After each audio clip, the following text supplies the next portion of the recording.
Amateur sports are sports in which participants engage largely or entirely without remuneration. The distinction is made between amateur sporting participants and professional sporting participants, who are financially remunerated for the time they spend playing or training. In the majority of sports which feature professional players, the professionals will participate at a higher standard of play than amateur competitors. However, the majority of worldwide sporting participants are amateurs. Sporting amateurism was a zealously guarded ideal in the 19th century, especially among the upper classes, but faced steady erosion throughout the 20th century with the continuing growth of pro sports and monetisation of amateur and collegiate sports, and is now strictly held as an ideal by fewer and fewer organisations governing sports, even as they maintain the word amateur in their titles. Background: modern organised sports developed in the 19th century, with the United Kingdom and the United States taking the lead. Sporting culture was especially strong in private schools and universities, and the upper and middle-class men who attended these institutions played as amateurs. Opportunities for working classes to participate in sport were restricted by their long six-day work weeks and Sunday Sabbatarianism. In the UK, the Factory Act of 1844 gave working men half a day off, making the opportunity to take part in sport more widely available. Working-class sportsmen found it hard to play top-level sport due to the need to turn up to work. On occasion, cash prizes, particularly in individual competitions, could make up the difference. Some competitors also wagered on the outcomes of their matches. As professional teams developed, some clubs were willing to make broken time payments to players, that is, to pay top sportsmen to take time off work, and as attendances increased, paying men to concentrate on their sport full-time became feasible. Proponents of the amateur ideal deplored the influence of money and the effect it has on sports. It was claimed that it is in the interest of the professional to receive the highest amount of pay possible per unit of performance, not to perform to the highest standard possible where this does not bring additional benefit. The middle and upper class men who dominated the sporting establishment not only had a theoretical preference for amateurism, they also had a self-interest in blocking the professionalization of sport, which threatened to make it feasible for the working classes to compete against themselves with success. Working-class sportsmen didn't see why they shouldn't be paid to play. Hence there were competing interests between those who wished sport to be open to all and those who feared that professionalism would destroy the Corinthian spirit. This conflict played out over the course of more than 100 years. Some sports dealt with it relatively easily, such as golf, which decided in the late 19th century to tolerate competition between amateurs and professionals, while others were traumatized by the dilemma, and took generations to fully come to terms with professionalism even to a result of causing a breakdown in the sport. Corinthian has come to describe the most virtuous of amateur athletes, those for whom fairness and honor in competition is valued above victory or gain. The adjective is used particularly though not exclusively to describe amateur sailors, perhaps owing its prevalence to the establishment of the Corinthian Yacht Club in Erith on the River Thames, England in 1872 with encouragement of amateur yacht sailing as its primary object. To that end, club rules ensured that crews consisted of amateurs, while no professional or paid hand is allowed to touch the tiller or in any way assist in steering. The earlier origins of the term are somewhat murky. Though it must certainly be linked to the Isthmian games of ancient Corinth, it more proximately originates from common slang usage in early 19th century England. Dixon Kemp wrote in A Manual of Yacht and Boat Sailing published in 1900. The term Corinthian half a century ago was commonly applied to the aristocratic patrons of sports, some of which, such as pugilism, are not now the fashion. Evidence of this usage is found in Piers Egan's Life in London, featuring the elegant man about town Corinthian Tom, while Egan's later Grosy unregistered trademark S Dictionary of the Vulgar Tongue defined Corinthians as the highest order of swells, gentlemen, no matter the source. Use of Corinthian in the names of amateur sport clubs proliferated in the latter portion of the 19th century after the founding of the Corinthian Yacht Club in 1872. The Sayonaka Yacht Club originally founded in 1874 added Corinthian to its name in 1881. The Corinthian Football Club was founded in 1882. The Corinthian Yacht Club was founded in 1886 in Tiburon, California in the United States. The Yale Yacht Club was renamed the Yale Corinthian Yacht Club in 1893. Present day, by the early 21st century the Olympic Games and all the major team sports accepted professional competitors. However, there are still some sports which maintain a distinction between amateur and professional status with separate competitive leagues. The most prominent of these are golf and boxing. In particular, only amateur boxers may compete at the Olympics.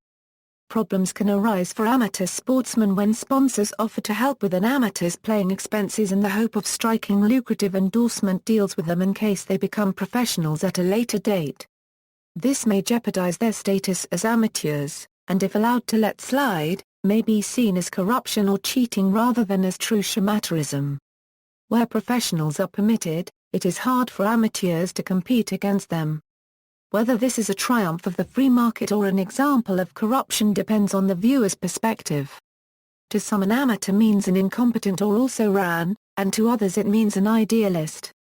To say that the athlete should not be paid can prevent performance is only possible for an athlete who is free to pursue the sport full-time without other sources of income. The term amateurism is used to describe state-sponsored athletes. It was used as a means of funding athletes in the Eastern Bloc countries. North American Collegiate Athletics. All North American university sports are conducted by amateurs. Even the very most commercialized college sports, such as NCAA football and basketball, do not financially compensate competitors, although coaches and trainers generally are paid. College football coaches in Texas and other states are often the highest paid state employees, with some drawing salaries of over $5 million annually.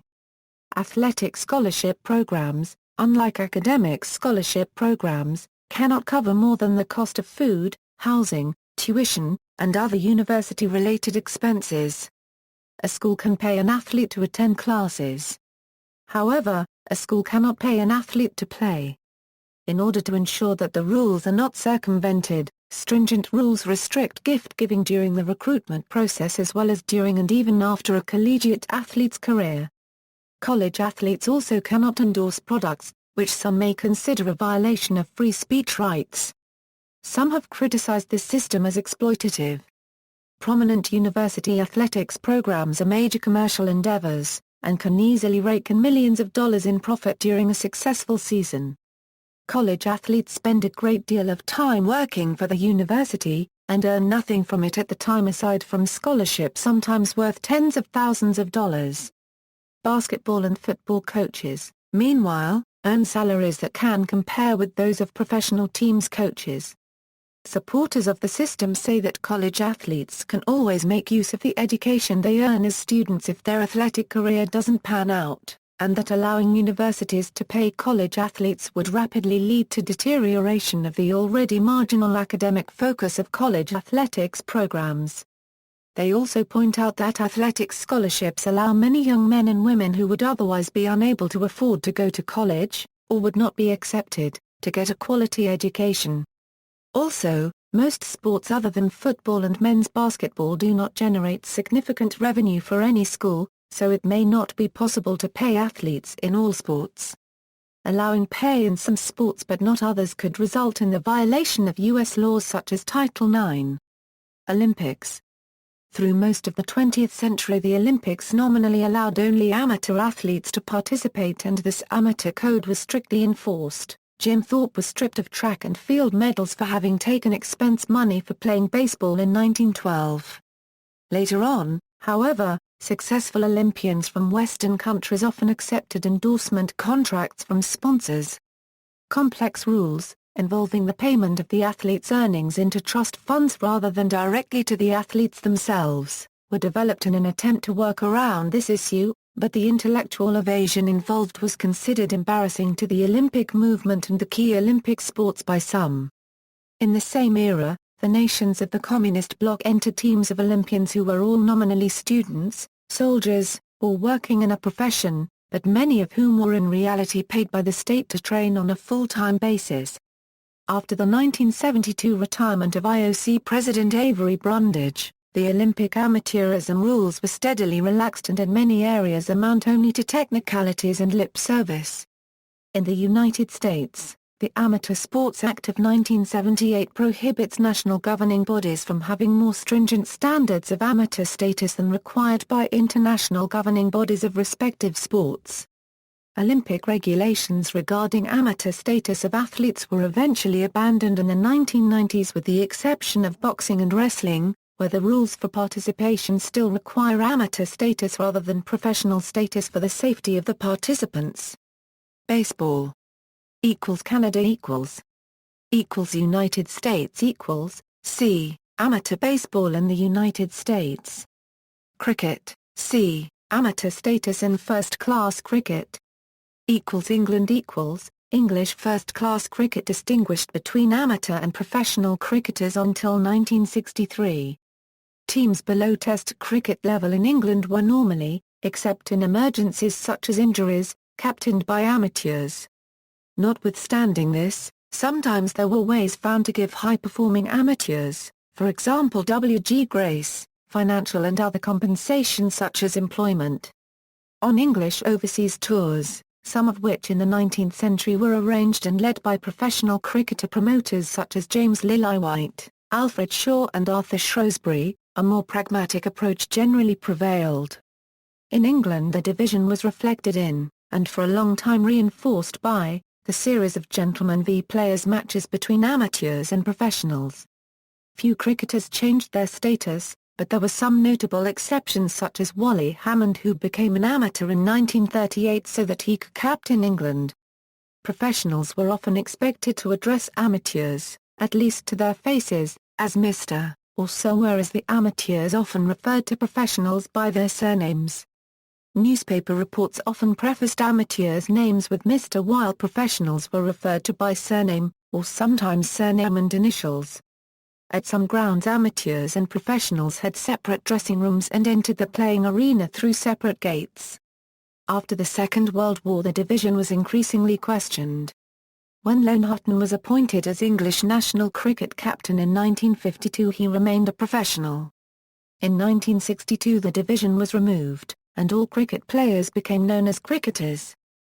Other countries In Australia the amateur-professional division was rarely noticed in the years before World Series cricket, as many top-level players expected to receive something for their efforts on the field. Before World War I profit-sharing of tour proceeds was common. Australian cricketers touring England were considered amateurs and given the title Mr. in newspaper reports. In Ireland the players of Gaelic football and hurling play the sport without remuneration despite the sports being broadcast on national television stations and more recently on Sky Sports, who have purchased the broadcasting rights. Both sports also regularly fill Irish stadiums taking in a substantial amount of money in revenue for the GAA, the organisation responsible for the caretaking and administration of the sport. Many players are university students or have other jobs and often have to travel long distance to train and take part in matches. Coaches of the sport have often spoken up about their belief that the players should be paid. Before the partition of India some professionalism developed, but talented cricketers were often employed by wealthy princely or corporate patrons and thus retained a notional amateur status. Women's cricket is, and always has been, almost entirely amateur. Association football. Boot money has been a phenomenon in amateur sport for centuries. The term boot money became popularized in the 1880s when it was not unusual for players to find half a crown in their boots after a game. The Football Association prohibited paying players until 1885, and this is referred to as the legalization of professionalism because it was an amendment of the laws of the game.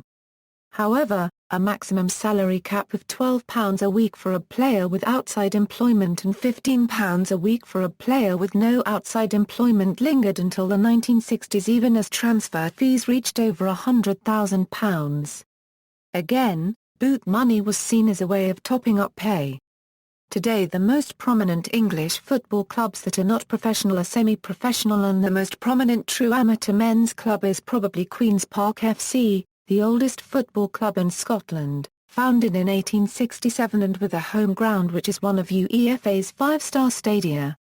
They have also won the Scottish Cup more times than any club outside the Old Firm. Amateur football in both genders is now found mainly in small village and Sunday clubs and the Amateur Football Alliance.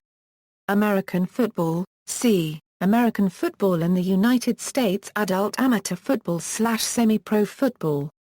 Sailing. Sailing has taken the opposite course.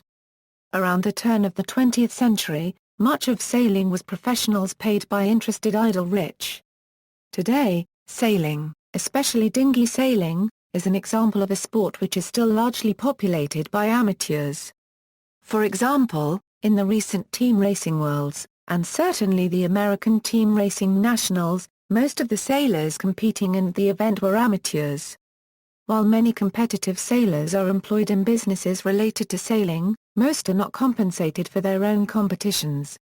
In large keelboat racing, such as the Volvo Around the World race and the America's Cup, this amateur spirit has given way in recent years to large corporate sponsorships and paid crews. Figure skating, like other Olympic sports, figure skating used to have very strict amateur status rules. Over the years, these rules were relaxed to allow competitive skaters to receive token payments for performances in exhibitions, then to accept money for professional activities such as endorsements, provided that the payments were made to trust funds rather than to the skaters themselves. In 1992, trust funds were abolished, and the International Skating Union voted both to remove most restrictions on amateurism, and to allow skaters who had previously lost their amateur status to apply for reinstatement of their eligibility.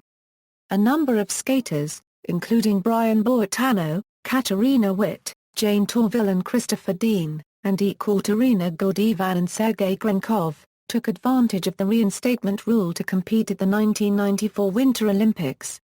However, when all of these skaters promptly returned to the pro circuit again, the ISU decided the reinstatement policy was a failure and it was discontinued in 1995.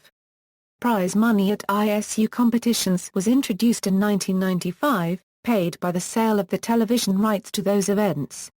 In addition to prize money, Olympic-eligible skaters may also earn money through appearance fees at shows and competitions, endorsements, movie and television contracts, coaching, and other professional activities, provided that their activities are approved by their national federations. The only activity that is strictly forbidden by the ISU is participating in unsanctioned pro competitions, which the ISU uses to maintain their monopoly status as the governing body in the sport.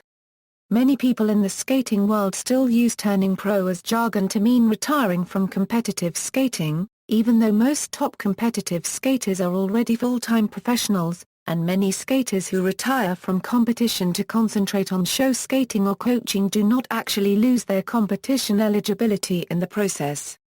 Rugby football. Background Rugby has provided one of the most visible and lasting examples of the tension between amateurism and professionalism during the development of nationally organised sports in Britain in the late 19th century. The split in rugby in 1895 between what became Rugby League and Rugby Union arose as a direct result of a dispute over the pretense of a strict enforcement of its amateur status. Clubs in Leeds and Bradford were fined after compensating players for missing work, whilst at the same time the Rugby Football Union was allowing other players to be paid. Rugby football, despite its origins in the privileged English public schools, was a popular game throughout England by around 1880, including in the large working-class areas of the industrial north. However, as the then amateur sport became increasingly popular and competitive, attracting large paying crowds, teams in such areas found it difficult to attract and retain good players. This was because physically fit local men needed to both work to earn a wage, limiting the time that they could devote to unpaid sport, and to avoid injuries that might prevent them working in the future. Certain teams faced with these circumstances wanted to pay so-called broken time money to their players to compensate them for missing paid work due to their playing commitments, but this contravened the amateur policy of the Rugby Football Union. Organisation. Following a lengthy dispute on this point during the early 1890s, representatives of more than 20 prominent Northern rugby clubs met in Huddersfield in August 1895 to form the Northern Rugby Football Union, a breakaway administrative body which would permit payments to be made to players. The NRFU initially adopted established RFU rules for the game itself, but soon introduced a number of changes, most obviously a switch from 15 to 13 players per side. It became the Rugby Football League in 1922, by which time the key differences in the two codes were well established, with the 13-a-side variant becoming known as Rugby League. The RFU took strong action against the clubs involved in the formation of the NRFU, all of whom were deemed to have forfeited their amateur status and therefore to have left the RFU. A similar interpretation was applied to all players who played either for or against such clubs, whether or not they themselves received any compensation. Such players were effectively barred sine die from any involvement in organised rugby union. These comprehensive and enduring sanctions, combined with the very localised nature of most rugby competition, meant that most northern clubs had little practical alternative but to affiliate with the NRFU in the first few years of its existence. Rugby football in Britain therefore became subject to a de facto schism along regional, and to some extent class, lines, reflecting the historical origins of the split. Rugby league, in which professionalism was permitted, was predominant in northern England, particularly in industrial areas, and was viewed as a working-class game. Rugby union, which remained amateur, was predominant in the rest of England, as well as in Wales and Scotland. Rugby union also had a more affluent reputation, although there are areas, notably in South Wales and in certain English cities such as Gloucester, with a strong working-class rugby union tradition. Discrimination discrimination against rugby league players could verge on the petty. Former Welsh international Fred Perrett was once excluded in lists of players who died in the First World War due to his defection to the league code. One Member of Parliament, David Hinchliffe, described it as one of the longest grievances in history, with anyone over the age of 18 associated with rugby league being banned forever from rugby union. Scotland and Wales The Scottish Rugby Union was a particular bastion of amateurism, and extreme care was taken to avoid the taint of professionalism. A player rejoining the national team after the end of the Second World War applied to be issued with a new shirt and was reminded that he had been supplied with a shirt prior to the outbreak of hostilities. In Wales the position was more equivocal, with clubs attempting to stem the tide of players going north with boot money, a reference to the practice of putting cash payments into players' footwear whilst they were cleaning up after a game. Sometimes payments were substantial. Barry John was once asked why he hadn't turned professional and responded, "I couldn't afford to."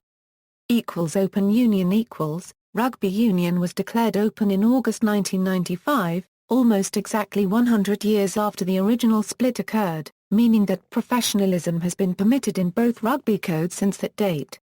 However, while the professional-amateur divide remained in force, there was originally very limited crossover between the two codes, the most obvious occasions being when top-class rugby union players switched codes to rugby league in order to play professionally.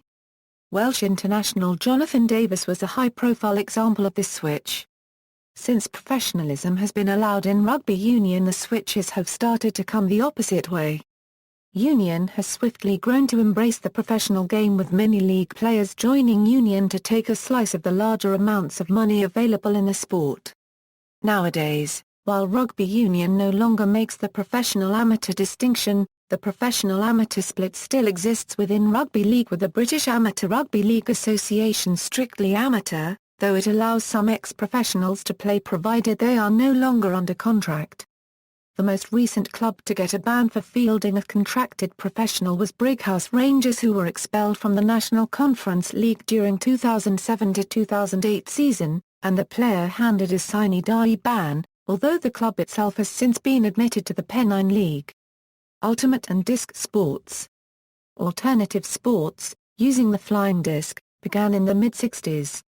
As numbers of young people became alienated from social norms, they resisted and looked for alternative recreational activities, including that of throwing a frisbee. What started with a few players, in the 60s, like Victor Malafanti, Z. Wyand and Ken Westerfield experimenting with new ways of throwing and catching a frisbee, later would become known as playing freestyle. Organized disc sports, in the 1970s, began with promotional efforts from Wham-O and Irwin Toy, a few tournaments and professionals using frisbee show tours to perform at universities, fairs and sporting events.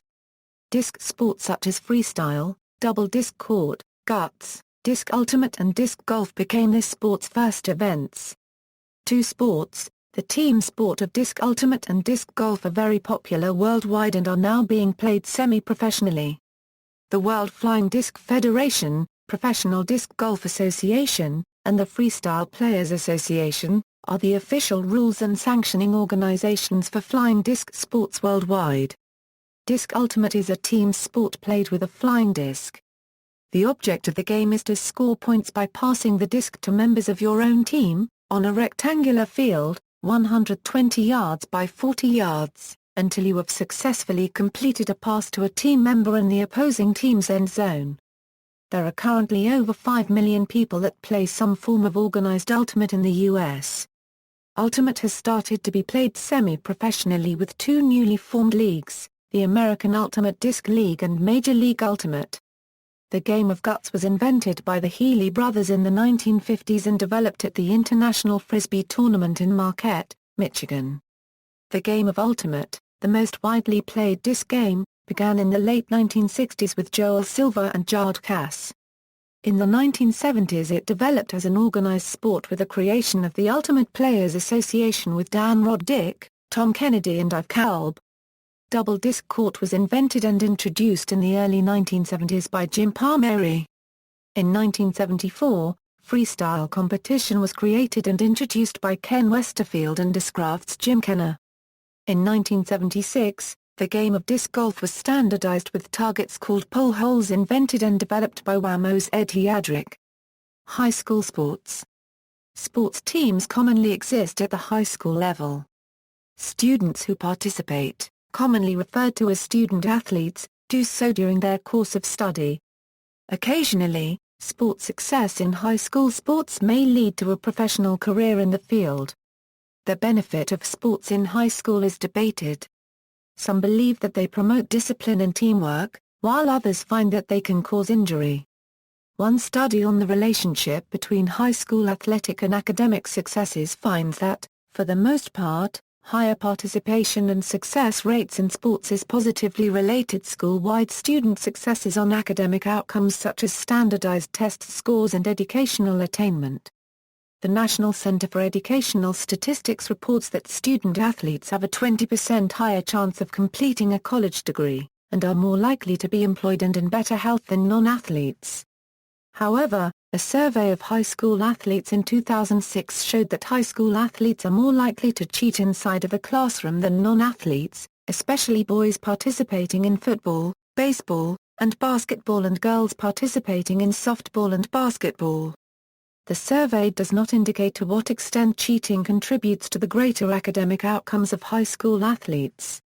Golf. Golf still has amateur championships, most notably the U.S. Amateur Championship, British Amateur Championship, U.S. Women's Amateur, British Ladies Amateur, Walker Cup, Eisenhower Trophy, Curtis Cup and Espiritu Santo Trophy.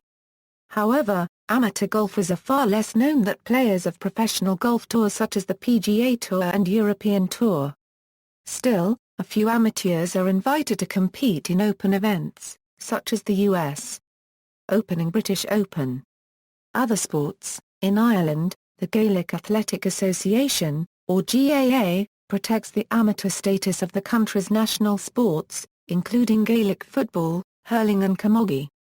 Major tennis championships prohibited professionals until 1968, but the subsequent admission of professionals virtually eliminated amateurs from public visibility.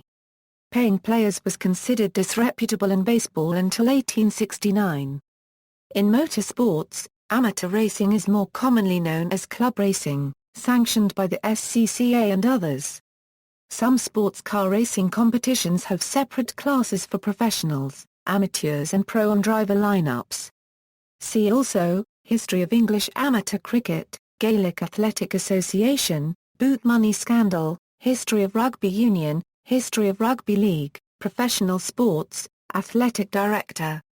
References. External links, CBC Digital Archives, Funding of Amateur Sports.